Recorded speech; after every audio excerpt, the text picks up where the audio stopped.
why is the coaching industry and actually many other therapists are really hindering your spiritual healing or healing in general without them even realizing and without you even realizing? As a holistic therapist specializing in understanding how trauma impacts humans through the mind, the body, the soul, the behavior, and understanding how the body reacts to this trauma or reacts to these experiences, there is something that is hugely missing in the healing industry and actually in the industry of therapy. Most therapists from old therapeutic models are taught to use talk therapy. They're taught to use the therapies that focus on the mind. Coaches are taught to focus on, the neuroscience. And the neuroscience has its place, but 25% of a place. And I will come back to that in a moment. That the brain is ultimately, well, for one, the brain isn't ultimately the main powerhouse. Your heart is. Your heart is something like 5,000 times more powerful in an electromagnetic field than your brain. So if we know scientifically that the electromagnetic field and the energy force that your brain and your heart both carry, and your heart is greater, then we already know scientifically that your brain isn't the greatest force in your body. But also, you have something called a nervous system, which is one of the greatest nerves in your whole body, and it's connected to every organ, every different part of your body. And I'm not going to go into a mass breakdown of this and confuse you, but I'm going to talk in simple terms as to why the nervous system unchecked, the nervous system unconnected to, can lead to huge problems in your healing and actually keep you stuck looping. And I'm going to tell you why. Most children are growing up in environments where the nervous system at some point has felt unsafe. And the nervous system's job, well, there's two jobs. There's fight or flight, freeze and fawn. Flight and fight is where you're needing to fight or run. Rest and digest is when you feel safe, connected, heard, listened to. There is nothing and sadly, as humans, our nervous systems are always going to be triggered. Whether you have a healthy childhood or not, to some degree, some things out of parental control, out of societal control, the nervous system is going to be activated. But children who have experienced environments where they weren't able to fight or run, they have gone into active shutdown, which is the freeze and fawn response. And most, or if not all, majority of the people that I work with, when you're in freeze and fawn, you're able to do certain things, but you feel almost stuck. You feel paralyzed at points. You feel like you have no energy. You feel like there is an invisible force that you cannot break through. And the nervous system is connected to your vibration, your energy, the aura. And the aura is real. The aura is an electromagnetic field that every human carries because you are energy. Energy does not die, it changes form. Anything you don't heal, which is energy. Everything you suppress, you swallow, you hold is energy. Everything is energy. It doesn't die, it changes form. So when you're healing, you're not healing to kill energy or to kill those wounds, you're healing to change their form. And you cannot change the form of wounds or behaviors or emotional regulations or leading yourself through something greater if your nervous system does not first feel like it is in a vibrational state of resonance. And what do I mean by resonance? Resonance is it has to align and attract something of the same. If your nervous system is in shutdown and if your nervous system is in freeze and fawn and you're just getting through things and you're trying to change behaviors, work with your head and think different things, but your body is radiating and vibrating in unsafety, in hypervigilance, in tiredness, because freeze and fawn can lead your body to feel very, very tired. It can lead your body to feel very paralyzed. You're not going to be able to heal because you're not going to be able to push through that. You cannot push through your nervous system that is doing the job it is set out to do. Your nervous system job is set out to protect you.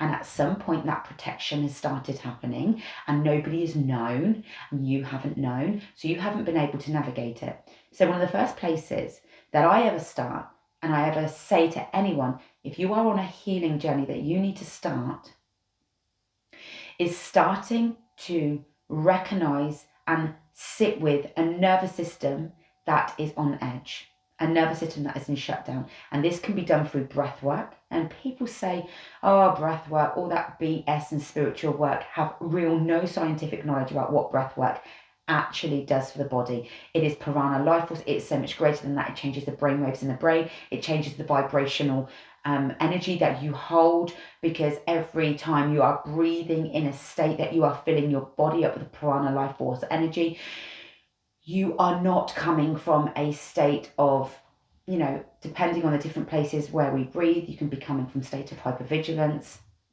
not being able to, if you're breathing too much from here, you're activating the nervous system in the parasympathetic, which is, I think it's parasympathetic, the words get mixed up, where you're in, but when you breathe from your belly, you go into rest and digest.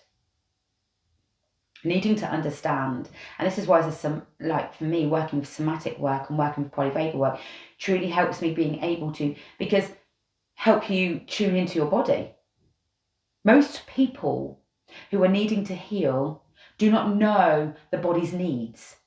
You have 3 other things that you have to focus on. So when you've got coaches and gurus focusing on your brain and the programming, they are missing your emotional self. You need to learn how to start connecting to your emotional self, how to start learning what your emotions are meaning instead of pushing them down, learning how to regulate them, learning how to sit with them, learning how to not become them, but become the witnesser of them.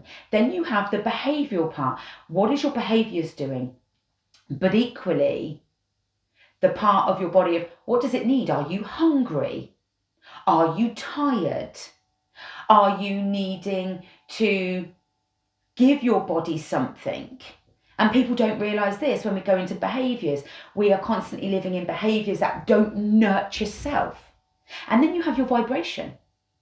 The vibration is the unseen energy force that your brain, your behavior, and your emotional self is going to lead your vibration to be low. But equally, if your vibration isn't cleansed and cleared regularly and sat with, and we can do this through heart work, through visualization work, through breath work, through grounding techniques. If you don't start working on your vibration, and people miss this out all the time, I don't want to meditate, I don't want to do this. I see spiritual people do it. Oh, I don't really meditate, I don't really do this. You are missing out one of the fundamental parts to your journey. You cannot ever gain clear connection to spirit if you are a spiritual worker. You can never gain clear connection to your brain if your vibration is all kerfuddled, because your vibration is the radio station in which you pick up the tuning of many things. The tuning of, is that person making me feel uncomfortable, instead of just bypassing it and staying in a situation. Your vibration is the tuning system in which you need to learn to connect to within your higher self, to learn to be able to understand what feels right for you, what doesn't, be able to feel clarity in your head. It's like a radio station. If your vibration is off, you're not going to have clarity in your head. You're not going to have clarity in what you feel. You're going to feel gaslit by people. You're going to feel misunderstood by people. And this is something that coaches and therapists, old therapeutic models, Freud, Sigmund Freud, Carl Jung, all of these people, John Bowlby, all of these people have their places in psychology but psychology isn't the only fundamental part of healing. So all these psychotherapists and all of this, wonderful, but there are other fundamental parts to healing. And the reason why many people are still struggling is because only off the tip of the iceberg is this being brought in. We are needing to connect, and this is exactly what I do, holistic work with psychotherapeutic work, with trauma-informed work, so that you are better able to go to a therapist where you are going to be able to feel like you are being understood as a whole and not just as a sum of parts. So if you feel like you're not healing, and it's not about anyone working with me, but these are some of the places you need to understand. Learning emotional connection, emotional regulation, learning how to vibrationally start clearing your energy. YouTube. I've got a YouTube that you can watch that can help you with this. The Spiritual Hub, meditations on there. Look, you may say, I haven't got time, I don't want to, blah, blah, blah. That's entirely up to you, my friend. But the commitment that you put into self is what you will get out of self. If you don't put in any commitment into anything changing by doing anything small, one small breath work a day, you're not going to get anything different.